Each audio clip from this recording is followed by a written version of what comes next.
Hi friends, welcome to Sabina சமையல். இன்றைக்கி சுவையான ஒரு அரைச்சி வச்ச சிக்கன் கிரேவி தாங்க செய்ய போகிறோம். நான் சிக்கன் வந்து ஒரு 1/2 கிலோ எடுத்திருக்கேங்க. தேவையான பொருளெல்லாம் பார்த்துக்கலாம். ஜீரகம் கொஞ்சம், கசகசா, குருமிளகு 2 டீஸ்பூன், மல்லி ஒரு 2 டீஸ்பூன், ஒரு 2 துண்டு பட்டை, 2 ஏலக்காய், 2 கிராம்பு. நான் காஷ்மீர் சில்லி மிளகா வந்து ஒரு 5 எடுத்திருக்கேங்க. இது காரம் கம்மியாக தான் இருக்கும். சோம்பு வந்து 1 டீஸ்பூன் எடுத்திருக்கேன்.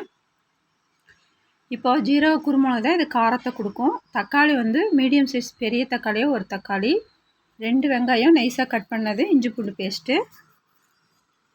இப்போது சிக்கனை வந்து இப்போ நல்லா தண்ணி ஊற்றி நல்லா கழுவி கொஞ்சம் மஞ்சள் பொடி போட்டு எடுத்து வச்சுருக்கேங்க. இப்போ வெறும் வடச்சட்டியில் கொஞ்சமாக ஆயில் ஊற்றியாச்சுங்க.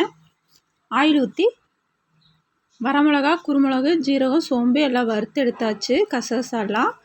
இப்போ இது தாளிச்சு விட்டுக்க போகிறோம். வடச்சட்டியில் அன்னாச்சி பூ, கிராம்பு, நம்ம தாளிக்கிறதுக்கு தேவையான பொருளெல்லாம் போட்டுக்கலாங்க. ரோஜா இதழ் கொஞ்சம் போட்டிருக்கேன்.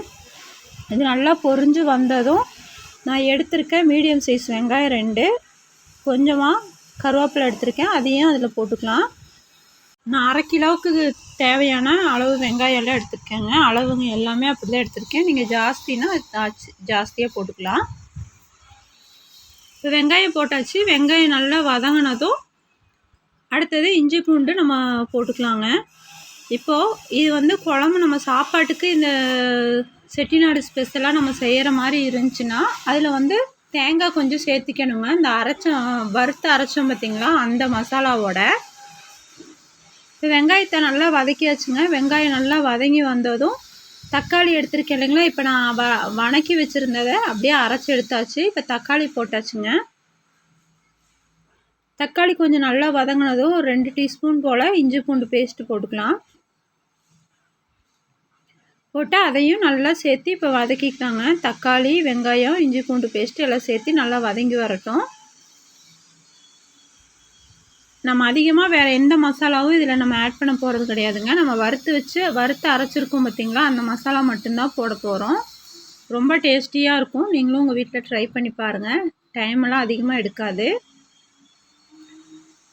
இது வந்து நான் அரிசி ரொட்டிக்கு தாங்க செஞ்சேன். இது வந்து சப்பாத்தி, பூரி, புரோட்டா எல்லாத்துக்குமே இந்த கிரேவி சூப்பராக இருக்கும். இப்போ சிக்கனை நல்லா தண்ணி வடித்து எடுத்தாச்சுங்க.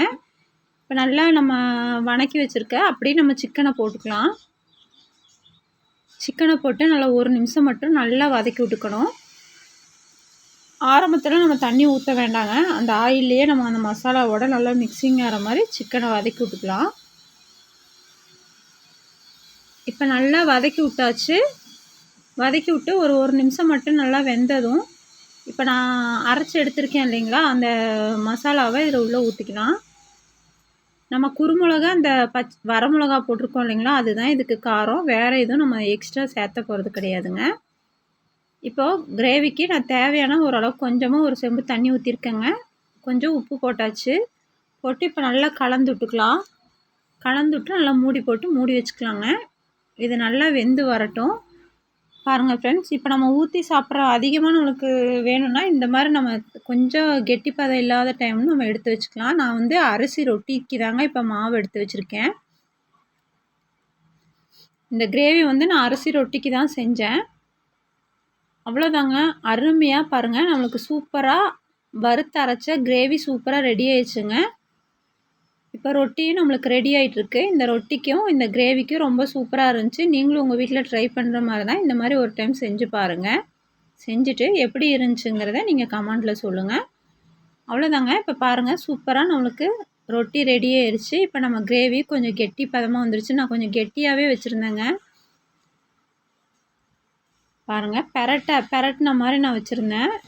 கொஞ்சம் உங்களுக்கு அதிகமாக குழம்பு தேவைப்பட்டுச்சுன்னா தேங்காவும் அரைச்சி ஊற்றி நீங்கள் பண்ணிக்கலாங்க.